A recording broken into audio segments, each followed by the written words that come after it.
अस्सलाम वालेकुम दोस्तों, क्या हाल है। उम्मीद करती हूँ आप सब बिल्कुल ठीक होंगे। इसी के साथ आज की वीडियो के टॉपिक्स की बात करते हैं। सबसे पहले बात करते हैं तलहा रिव्यूज की एक नई एक्सपोज वीडियो के बारे में। इस वीडियो में तलहा ने कहा कि सिर्फ डकी भाई ही क्यों, बाकी इन्फ्लुएंसर्स को भी जेल जाना चाहिए जो इन फेक ट्रेडिंग एप्स को प्रमोट करते रहे। और वो बड़े बड़े बिल बोर्ड जो है वो लाहौर में पब्लिकली लगे हुए हैं यार। तब बात यह है कि सिर्फ डकी ही क्यों, बाकी सबको भी जेल में जाना चाहिए। जैसे रजब भट्ट है, इसने बायनोमो को बहुत ज्यादा प्रमोट किया। उसके अलावा जुल्करनैन, कमल आफ्ताब, सिस्ट्रोलॉजी, उसके अलावा जन्नत मिर्जा और पता नहीं कितने बड़े बड़े नाम है। और ये वो लोग हैं जिनके 10 मिलियन से लेकर 25-25 मिलियन तक फॉलोअर्स हैं। इन लोगों ने इस सब चीजों को आम आवाम में जो है वो प्रमोट किया और लोगों के पैसे लुटवाए। तलहा ने ये भी एक्सपोज किया कि ट्रेडिंग से सबसे ज्यादा पैसे अनस अली ने कमाए। और फिर इस वीडियो में तलहा ने ट्रेडिंग की पूरी ABC समझा दी कि जब हम पैसे ट्रेडिंग में इन्वेस्ट करते हैं और जब हमें लॉस हो जाता है तो वो पैसा इन प्रमोशंस करने वालों में कैसे डिवाइड होता है। अप्रोच करती हैं वीडियोस के लिए। अब यहाँ पे सिंपली यहाँ पे मैं सर्च करता हूँ जी बिनोमो, और यहाँ पे ईमेल्स देख लो ये कितनी ज्यादा है एक बार जरा। ठीक है, ओके। अब एक बार जरा ये ईमेल देखो जो कि मुझे किसी मार्केटिंग एजेंसी की तरफ से आई है। वो मुझे अप्रोच कर रहे हैं जी, कोलैबोरेट विद बिनोमो या बायनोमो, जो भी व्हाटएवर। ठीक है, अब वो क्या कह रहे हैं कि Binomo offers 2 monetization models for partner bloggers. ठीक है, $30 CPA पर FTD। अब CPA का क्या मतलब होता है? Cost per action. मीन्स कि आपको मैं बोलूंगा जी मैं ये बायनोमो से पैसे कमा रहा हूँ, या बायनोमो पे जाके आप ट्रेडिंग करें, तो जो भी आप डिपॉजिट करेंगे उसमें से पर यूजर हमें $30 मिलेंगे। आप ही कैलकुलेशन का हिसाब ला रहे ना कि ये लोग कितना पैसा कमा रहे थे। उसके बाद में 80% रेवेन्यू शेयर, जो मैंने पीछे बात की थी कि जो पैसा लगा के आप हारेंगे उसमें से 80% इनको जाएगा।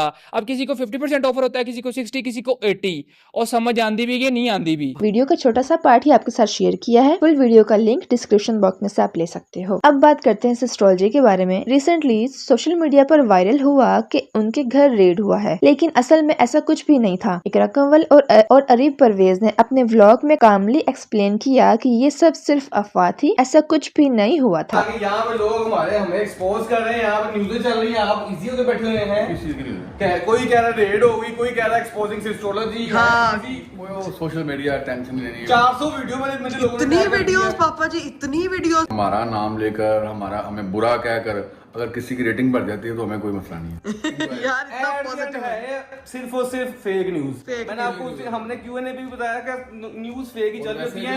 वैसे जो लोग कह रहे हैं जी सारी बहनें जो है वो मुल्क से भाग गई हैं, घर पे इनके रेड पड़ गया है। कोई कह रहा है कुछ, मतलब उनके ट्रिप का भी बड़ा अलग कह रहे हैं कि भाग इसीलिए गई हैं। भाई ट्रिप आए सी, अल्लाह का शुक्र है, इज्जत देने वाले बाहर के मुल्क इज्जत देके बुला रहे हैं। अब बात करते हैं डकी भाई के बारे में। उनको 5 दिन का मजीद रिमांड मिल गया है और इस दफा डकी भाई ने अपने फैंस और सोशल मीडिया से माफी मांगी। उन्होंने खुद एक्सेप्ट किया कि जो गलत काम उनसे हुए वो सब गलत थे और वो इसके लिए बहुत शर्मिंदा हैं। डकी भाई बताइएगा कि आप पे झूठा इल्जाम है। जी मैं सबसे पहले तो स्टार्ट करना चाहता हूं कि मैं रोस्टिंग के ज़माने में रोस्टिंग वीडियोस वगैरह बनाता था, जो कि एक अनएथिकल कंटेंट है। तो एक तो मैं पूरे पाकिस्तानी कौम से उसकी माफ़ी मांगता हूं। उसके बाद कुछ एप्लीकेशन की मुझे प्रमोशन आई जिसकी मैंने तस्दीक किए बगैर, क्योंकि वो टीवी पे इतनी नॉर्मल और कॉमन हो चुकी थी, PSL के मैचेस पे आ रही, तो मैंने उस चीज़ को नहीं देखा कि ये पाकिस्तान में अलाउ है नहीं है। तो मैं उस चीज़ की भी इसी सीन पर मास सफदर ने भी अपनी बात रखी। उसने अपना पॉइंट ऑफ व्यू शेयर किया कि असल में सिचुएशन को किस तरह देखना चाहिए। जो डकी भाई के साथ चल रहा है, जो हो रहा है, वो आया कि सही है गलत है। देखो अभी जैसे कि मैंने फर्स्ट में बात की कि यार अगर आप लोग इसको बैन कर देते, या अगर आप लोग इसके ऊपर कोई वार्निंग देते, या अगर अपने नेशनल टीवी पे इसको प्रमोट नहीं करते, जो क्रिकेटर्स है, जो PSL हमारा नेशनल सबसे बड़ा इवेंट है, तो ये कौन फिर छोटा यूट्यूबर या कौन फिर छोटा एक्टर या कौन फिर छोटा इन्फ्लुएंसर प्रमोट करता? कोई भी नहीं करता, क्योंकि उनको पता होता कि यार ये हमारी तरफ, हमारे पाकिस्तान में ये चीज इलीगल है और ये बैन है। अगर इसको प्रमोट करेंगे तो इस पर ये सजा है। मेरे फर्स्ट आंसर से ही ये आंसर अभी डकी भाई वाले केस पर आता है। डकी भाई भी मुझे लगता है कि वो यही सोच के कर रहे होंगे कि यार ये PSL में तो प्रमोट हो रहा है, नेशनल हमारे क्रिकेटर प्रमोट कर रहे हैं, हमारे एक्टर प्रमोट कर रहे हैं, हमारी टीवी में उसकी बात हो रही है, वो जब पिक्चर शेयर हो रही है तो उस पर बैटिंग लिखी हुई है, उस पर ट्रेडिंग की एप्स आ रही है, तो शायद उसको ये लगता हो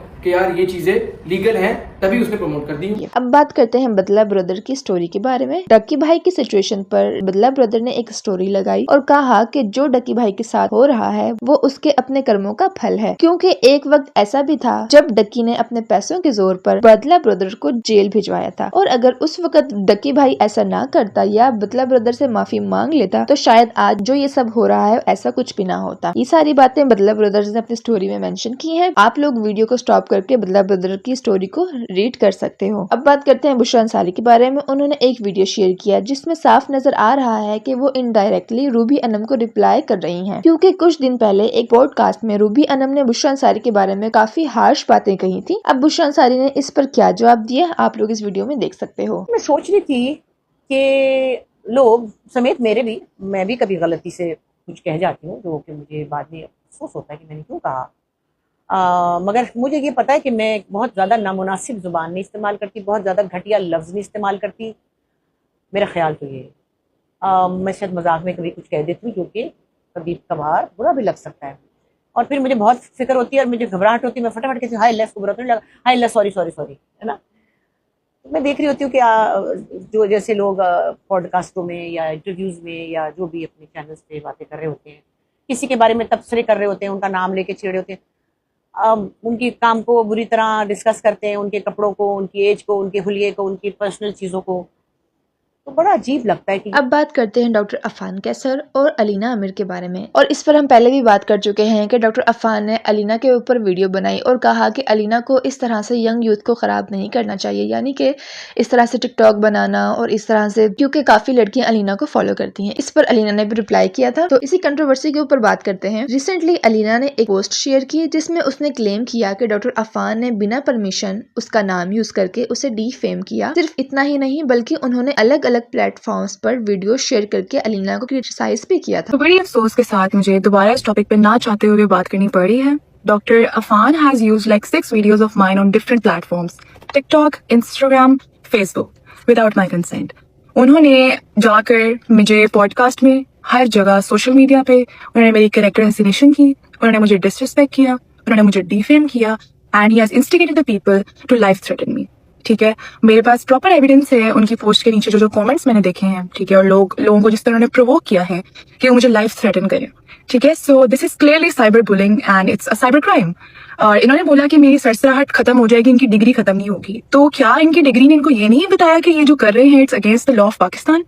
ये एक लड़की की डिसरिस्पेक्ट कर रहे हैं, ये एक लड़की को डिफेम कर रहे हैं। मैंने आपको परमिशन दी कि आप मेरी वीडियोस यूज करें, मैंने आपको परमिशन दी कि आप मेरा नाम लें। आपने कैसे मेरी परमिशन के बगैर मेरा किसी के सामने जिक्र किया, मेरे बारे में मिस इन्फॉर्मेशन फैलाई? ठीक है, विदाउट एनी रिसर्च। ठीक है, आपने मेरे बारे में मिस इन्फॉर्मेशन फैलाई कैसे? If you don't know me personally, you don't have the damn right to talk against me. And if you know me personally, तब भी आपके पास कोई राइट नहीं है कि आप मेरे अगेंस्ट बात करें विदाउट माई परमिशन, जब तक मैं आपको परमिशन ना दूं।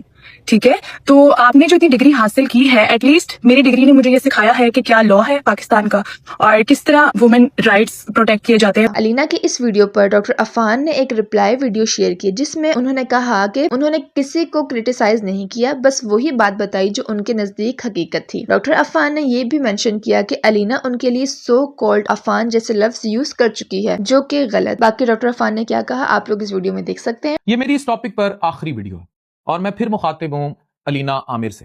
मैंने तब भी आपको बच्चे कहा था, मैं अब भी वही कहकर बात करूंगा क्योंकि मेरी तालीम मुझे ये सिखाती है। किसी कॉलेज की डिग्री में कहीं भी डिफेमेशन नहीं की जाती। सो कॉल्ड डॉक्टर अफान कैसर कह के, सो कॉल्ड कह के बैश नहीं किया जाता। बाय द वे, एक ऐसी खातून जो दर्जनों अपनी डांस वीडियोस और दीगर वीडियोस खुद डालती हो पब्लिकली अपने प्लेटफॉर्म पर, तो ये सवाल ही खत्म हो जाता है एज पर पीका एक्ट कि वीडियो कौन सा चैनल क्यों यूज कर रहा है, क्योंकि आपने खुद पब्लिकली डाली है। पीका एक्ट लगता है क्योंकि मैं कल भी नेशनल साइबर क्राइम के उन्हीं सर के साथ था और मेरा सारा दिन काम ही साइबर क्राइम और पीका के साथ होता है, तो मैंने कहा कुछ चीजें मैं आपको पढ़ा दूं कि सो कॉल्ड डॉक्टर अफान कहना, डिग्रियों का पूछना और नाम लेके बार बार बेइज्जती या इंसल्ट करना व्यूज के लिए, वो आपने किया। हमें व्यूज की जरूरत नहीं थी क्योंकि मेरे फॉलोअर्स आपसे बहुत ज्यादा है और वो फॉलोअर्स पढ़े लिखे फॉलोअर्स हैं और वो डॉक्टर अफान इज राइट और ऑलवेज राइट और तालीम के साथ खड़े। ये बच्चे एक डिफरेंस है बिटवीन गुड एंड बैड जो आपको आपके कमेंट सेक्शन में नजर आ रहा है। अब बात आ जाती है मिस इन्फॉर्मेशन की। मिस इन्फॉर्मेशन सो कॉल्ड आपने फैलाई, आपने नाम लिया सो कॉल्ड कहकर और पूछ करके, पता नहीं आप डॉक्टर भी हैं कि नहीं है। तो अभी आपने दूसरी बात की कि अगर आप किसी को जानते नहीं है तो उसका नाम कैसे वीडियो में उसकी परमिशन के बगैर ले सकते हैं। तो सो कॉल्ड डॉक्टर अफान कैसर किसने कहा और किसने मिस इन्फॉर्मेशन फैलाई और किसने इजाजत के बगैर नाम लिया, तो बच्चे ये भी सामने। अब तीसरी बात आपने की प्रोवोकेशन की। प्रोवोकेशन कोई नहीं की। कमेंट्स में अगर आपके डांस के नीचे कई गुना ज्यादा नेगेटिव कमेंट्स होते हैं, वहां प्रोवोकेशन होती है। मैंने हर जगह एक ही बात की कि जिस घर में भी तालीम और किताबें हैं, बच्चे वहाँ एजुकेशन की तरफ जाने चाहिए। और मैंने वीडियो का छोटा सा पार्ट आपके साथ शेयर किया है। फुल वीडियो का लिंक डिस्क्रिप्शन बॉक्स में से आप लोग जाके ले सकते हो। तो दोस्तों ये थी आज की अपडेट्स। आप लोग अपना ओपिनियन जरूर शेयर करें, अपना ख्याल रखें। मिलते हैं नेक्स्ट वीडियो में। अल्लाह हाफिज।